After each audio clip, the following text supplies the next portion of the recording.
नमस्कार मैत्रिणींनो, माझ्या चॅनलमध्ये तुमचं स्वागत आहे। आषाढी एकादशी स्पेशल आज आपण 5 ते 6 वर्ष वयोगटाच्या मुलीसाठी परकर पोलक्याची कटिंग आणि स्टिचिंग कशी करायची हे पाहणार आहोत। तर याकरता इथे खणाचं फॅब्रिक घेतलेलं आहे। 2 कलर मध्ये मी फॅब्रिक घेतलेला आहे। तर ग्रीन कलरचा जो आहे परकरसाठी आपण फॅब्रिक वापरणार आहोत आणि रेड कलरचं जे आहे मरून कलरचं ते पोलक्यासाठी। तर सुरुवातीला आपल्याला इथे अस्तरच्या फॅब्रिक वरती कटिंग करून घ्यायची आहे। तर अशा पद्धतीने मी इथे एक मार्किंग केलेलं आहे। साधारण 13 इंचावरती मी इथे मार्किंग केलेलं आहे। 5 ते 6 वर्ष वयोगटाच्या मुलीसाठी पोलक्याची जी उंची आहे ती आपण 13 इंच घेणार आहोत। 12 इंच इथे पोलका आपलं तयार होणार आहे। त्यानंतर आता इथे पहा, शोल्डर साठी मेजरमेंट घ्यायचं आहे। तर शोल्डर साठी मी 4.5 इंचावरती मार्किंग करणार आहे। त्यानंतर तिथूनच खाली आपल्याला 5 इंचावरती आर्महोल साठी मार्किंग करायचं। आता या साइज मध्ये फॅब्रिक किती घ्यायचं आहे, तर या साइज मध्ये साधारण 2.5 मीटर फॅब्रिक जे आहे तुम्हाला लागणार आहे। 2 मीटर परकरसाठी आणि अर्धा मीटर, अर्धा ते पाऊण मीटर साधारण पोलक्यासाठी। तर अशा पद्धतीने आता इथे तुम्हाला घ्यायचा आहे चेस्टचा 4th पार्ट। तर चेस्ट आहे 26 इंच, भागिले 4 करून अशा पद्धतीने टेप फोल्ड करून घ्यायचा किंवा भागिले 4 करून जे मेजरमेंट येईल ते तुम्हाला इथे चौथा भाग घ्यायचा आहे। तर ज्यांना इथे गुणाकार जमत नाही त्यांनी अशा पद्धतीने, गुणाकार भागाकार जमत नसेल तर अशा पद्धतीने टेप फोल्ड करायचा आणि चौथा भाग जो आहे तो काढून घ्यायचा। त्यानंतर आता इथे पहा, वेस्ट साठी वेस्ट आहे 24 इंच। तर 6 इंचावरती इथे मी मार्किंग केलेलं आहे आणि हे जे दोन्ही पॉइंट्स आहेत ते आपल्याला कनेक्ट करून घ्यायचे। इथे स्केलचा वापर केला तरीही चालणार आहे। जे बिगिनर्स आहेत त्यांनी स्केलचा वापर करा। जी पण चेस्ट आणि वेस्ट आहे त्याला भागिले 4 करून चौथा भाग घ्यायचा प्लस त्याच्यामध्ये 1.5 इंच मार्जिन। आता इथे मार्जिन तुम्ही 2 इंच देखील घेऊ शकता। आता आर्महोल साठी, तर फ्रंट आर्महोल साठी 1 इंच आणि बॅक आर्महोल साठी 1.5 इंचावरती मार्किंग करायचं, ज्यालाच आपण मुंडा म्हणतो। तर मुंड्यासाठी 1 आणि 1.5 इंच असं मेजरमेंट घेऊन इथे मुंड्याचा आकार देऊन घ्यायचा। इथे फ्री हँड देखील तुम्ही आकार देऊन घेऊ शकता किंवा तुम्ही इथे जो आपला आर्महोल कर्व आहे तो वापरला तरीही चालणार आहे। अशा पद्धतीने मी इथे आकार देऊन घेतला। आता त्यानंतर काय करायचं आहे, आपल्याला इथे गळ्याची रुंदी घ्यायची। गळा रुंदी मी इथे या साइज मध्ये 2 इंच घेतलेली आहे आणि साधारण 4 इंच गळ्याची खोली घेतलेली आहे।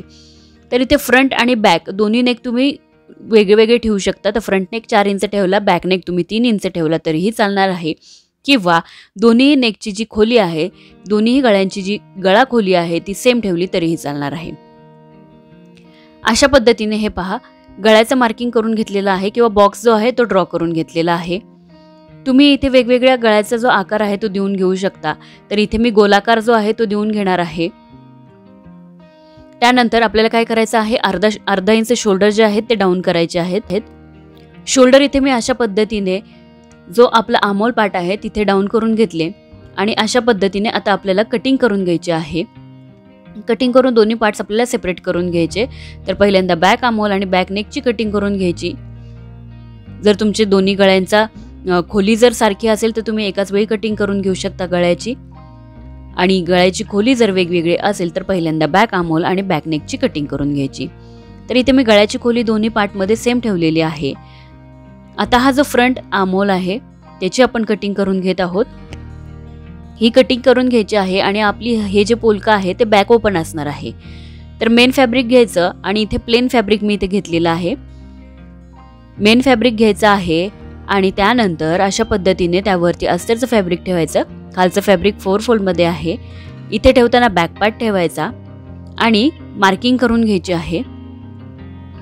पूर्ण अशी मार्किंग करून घेतली। आपल्या मार्किंग प्रमाणे मेन फॅब्रिक कटिंग करून घेतलं। आता त्यानंतर आपल्याला काय करायचं आहे की जे पण परकरचं फॅब्रिक आहे ते घ्यायचं आहे। परकरसाठीचं फॅब्रिक जे आहे मी डबल फोल्ड करून घेतलेलं आहे। त्यानंतर परकरची उंची जी आहे ती बघायची आपल्याला। 25 इंच परकर आपल्याला तयार ठेवायचा आहे। तर आता इथे बेल्ट जो आहे तो मायनस करून घ्यायचा। तर साधारण जेवढा काट आहे तेवढा आपण बेल्ट लावणार आहोत, तेवढी उंची जी आहे पूर्ण उंचीतून मायनस करायची। जसे की 25 इंच तयार ठेवायचा आहे, त्यातून साधारण 3 ते 4 इंचाचा आपला बेल्ट येईल। सो 3 इंच मायनस करून साधारण 22 ते 23 इंचावरती आपल्याला बॉटमचं फॅब्रिक जे आहे ते कट करून घ्यायचं, main fabric.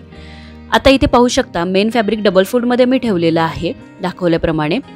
Main fabric cut करून घेतलं आणि हे किती आहे पन्ह्यामध्ये, तर साधारण इथे 44 इंच जे आहे डबल फोल्ड मध्ये आहे, म्हणजे 44 इंच पुढचा भाग आणि 44 इंच मागचा भाग। त्याच पद्धतीने जेवढा आपण मेन फॅब्रिक घेतलेला आहे लांबीला आणि लांबीला तेवढंच आपलं आपल्याला इथे अस्तरचं फॅब्रिक देखील घ्यायचं आहे. फक्त अस्तरच्या फॅब्रिकची जी उंची आहे तुम्हाला मेन फॅब्रिकपेक्षा 1 ते 2 इंच कमी ठेवायची. अस्तरचं फॅब्रिक इथे मी जे आहे कट करून घेतलं. आता बेल्टची कटिंग करायची. तर तुमच्या मुलीची जे पण कमरेचं मेजरमेंट असणार आहे त्याच्यामध्ये तुम्हाला साधारण 2 ते 3 इंच लूजिंग ठेवायची. तर साधारण इथे 14 इंचाचा जो बेल्ट आहे आपण रेडी करणार आहोत. प्लस याच्यामध्ये 14 इंच म्हणजे 28 इंचाचा बेल्ट रेडी करणार आहोत. प्लस याच्यामध्ये 1 ते 2 इंच मार्जिन घ्यायचे आहे आपल्याला. आणि हे जे 28 इंच मेजरमेंट आहे हे लूजिंगचं आहे. तर इथे ह्या पद्धतीने मी ग्रीन कलरचं फॅब्रिक देखील इथे घेतलेलं आहे अशा पद्धतीने, जे आतल्या बाजूने येणार आहे. आता आपण स्टिचिंगकडे वळूयात. तर मेन फॅब्रिक ठेवलेलं आहे आणि त्यावरती अस्तरचं फॅब्रिक ठेवायचं आहे दाखवल्याप्रमाणे. पूर्ण फॅब्रिक इथे पिनने सिक्युअर करून घ्यायचं आहे आपल्याला.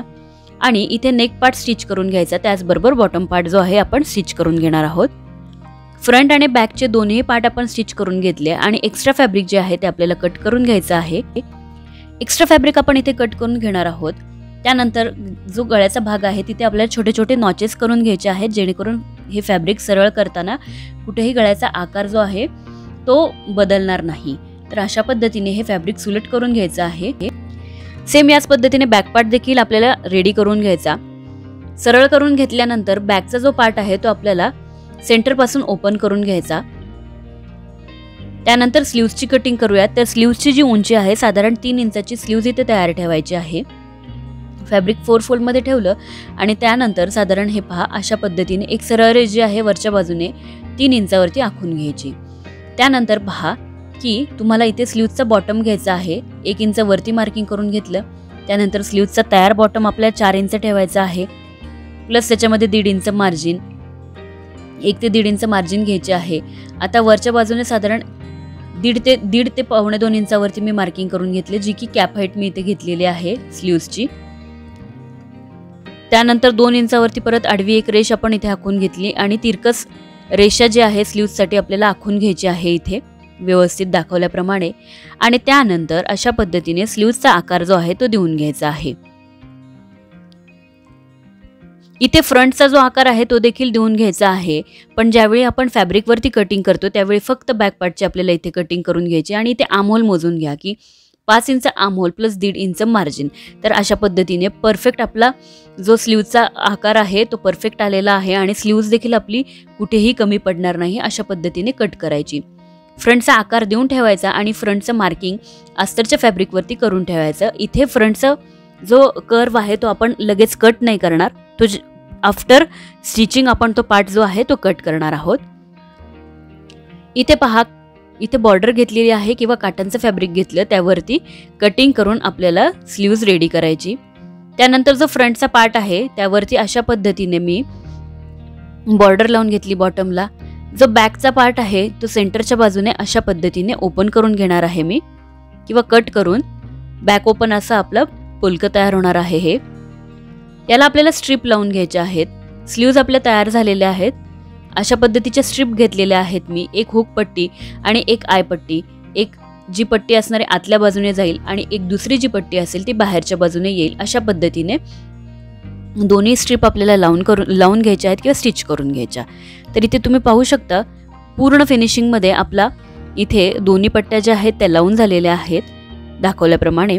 आणि अशा पद्धतीने दोन्ही मेन फॅब्रिक समोरासमोर ठेवून आपल्याला शोल्डरला फिटिंग करून घ्यायची आहे. शोल्डरला फिटिंग करून स्लीव्ज अटॅच करून घ्यायची. स्लीव्ज अटॅच करून घेतल्यानंतर हे पहा अशा पद्धतीने दोन्ही स्लीव्ज अटॅच करून घेतल्या. त्यानंतर फॅब्रिक सरळ ठेवायचं आहे किंवा जे आपली पोलका आहे ते सरळ ठेवायचं, म्हणजे सरळ फॅब्रिक ठेवायचं आहे. उलटं न करता आधी आपण फिटिंग करून घेणार आहोत. आधी आपल्याला उलटं न करता फिटिंग करून घ्यायची आणि त्यानंतर हे फॅब्रिक परत आतल्या बाजूने करून घ्यायचं आहे व्यवस्थित. आणि जी मेन फिटिंगची मार्किंग आहे त्या फिटिंगच्या मार्किंगवरती आपल्याला व्यवस्थित असं हे स्टिच करून घ्यायचं आहे पोलकं. आणि बॅक साईडला बटन्स जे आहेत ते अटॅच करून घ्यायचे. दोन्ही बाजूंनी व्यवस्थित फिटिंग करून घेऊयात. फिटिंग झाल्यानंतर खूप छान असं हे पोलकं आपलं इथे दिसत आहे, तुम्ही पाहू शकता. आणि ही जी आहे बॅक साईड आहे, इथे आता मी पिनने सिक्युअर करून घेतलेलं आहे हे. आता आपण बेल्ट रेडी करून घेऊयात. तर बेल्टचं फॅब्रिक घेतलेलं आहे इथे मी. जेवढा बेल्ट आहे तेवढंच अस्तर बेल्टला आपल्याला लावून घ्यायचं आहे सरळ करून. हे पहा, बेल्ट असा ठेवायचा आणि त्यावरती अस्तरचं फॅब्रिक ठेवून व्यवस्थित आपल्याला पूर्ण बेल्टमध्ये अस्तर लावून घ्यायचं. आता त्यानंतर काय करायचं आहे, बॉटमचं मेन फॅब्रिक घ्यायचं आणि त्या बॉटमच्या मेन फॅब्रिकला देखील आपल्याला जेवढं पण आपण अस्तर घेतलेलं आहे ते पूर्ण अस्तर जे आहे ते अटॅच करून घ्यायचं आहे दाखवल्याप्रमाणे. वरच्या बाजूने आपण हे पूर्ण अस्तर जे आहे ते अटॅच करून घेणार आहोत. अस्तरचा बॉटम फोल्ड करून घेतला तरीही चालेल. बेल्टला आपण इथे अस्तर लावून घेतलं आणि बेल्ट कसा ठेवला हे पहा. बेल्ट सरळ आहे, म्हणजे बेल्टची सुलट बाजू आहे आणि जे बॉटमचं फॅब्रिक आहे ते उलटं ठेवलेलं आहे. काठांचा भाग खाली आहे, इथे पाहू शकता. त्याचबरोबर आता बेल्टचा सेंटर करून घ्यायचा आणि जे बॉटमचं मेन फॅब्रिक आहे त्याचा देखील आपण इथे सेंटर करून मार्किंग करून घ्यायचं, जेणेकरून सर्व प्लेट्स ज्या आहेत त्या आपल्या सारख्या येतील. सेंटर करून घेतला. आता बेल्ट सरळ आहे, बॉटमचं फॅब्रिक पण सरळ आहे. अशा पद्धतीने आपल्याला जो ग्रीन पार्ट आहे त्याच्यावरती बॉटम ठेवायचा व्यवस्थित असा. आणि आता आपल्याला प्लेट्स घ्यायच्या आहेत. सर्व प्लेट्सचं डायरेक्शन एका बाजूने राहील अशा पद्धतीने सारख्या मापाच्या साधारण 1 इंच 1.5 इंच तुमच्या आवडीप्रमाणे तुम्ही जेवढं फॅब्रिक घेतलं आहे ते फॅब्रिक त्याला पुरेसं होईल अशा पद्धतीने सर्व सारख्या प्लेट्स आपल्याला ह्या फॅब्रिकमध्ये घ्यायच्या. तुम्ही हवं तर अशा पद्धतीने व्यवस्थित एक एक प्लेट घेऊन खालीच तुम्ही पिन लावून घेतली तर अगदीच सोपं जाईल तुम्हाला. जर बिगिनर्स असाल तर अशा प्लेट्स घ्यायच्या आणि पिनने सिक्युअर करून घ्यायचं पूर्ण फॅब्रिक.